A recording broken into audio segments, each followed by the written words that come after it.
Invite a Budget Blinds style consultant to show you how to transform your rooms just by changing your window coverings. Canada's #1 choice for window coverings. Visit budgetblinds.ca today. Well, once again, the ground floor of Lloydminster's downtown Clock Tower building is open for business. Clock Tower Pasta and Burger Bar is owned by a family with deep roots in the border city. They're hoping to use the landmark to teach customers about Lloydminster's long history. Marlene Barrett's family has lived and worked in Lloydminster for generations. When her bid to lease the ground floor of the historic Clock Tower building was accepted, she was ecstatic. We wanted a restaurant downtown, but we wanted this restaurant especially because of the building. There's pictures of my grandma's parents in front of this building, and there's pictures of my grandma's brother in front of this building. So I mean, that's really important to me.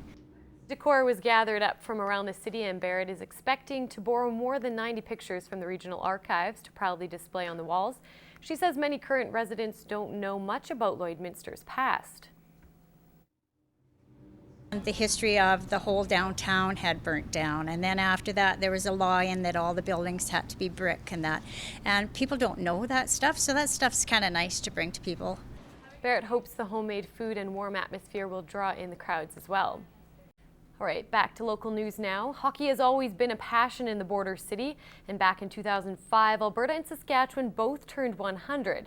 So everyone figured there was no better way to celebrate than to have a hockey game on the border between the best WHL players each province had to offer. Jeremy Thompson has more in this week's Retrospect.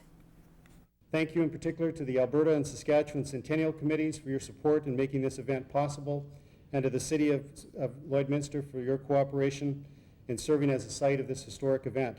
Making history while marking it. The Centennial Hockey Challenge will kick off celebrations across both provinces. How many other provinces are celebrating a 100th anniversary in two communities at the same time? It's sort of a once-in-a-lifetime opportunity for all of us, so it's exciting. CBC approached the Western Hockey League with the idea of this provincial face-off.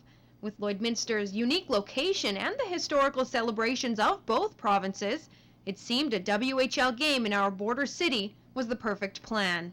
There's always a very good rivalry between Saskatchewan and Alberta, and we just think this will just add to it by bringing the best players from the Western Hockey League to represent these two provinces, and I'm sure provincial pride will be on the line. Both have an incredibly rich heritage. In some ways it doesn't really matter who wins. The point is that we're able to look at this tradition, this legacy, and really celebrate it.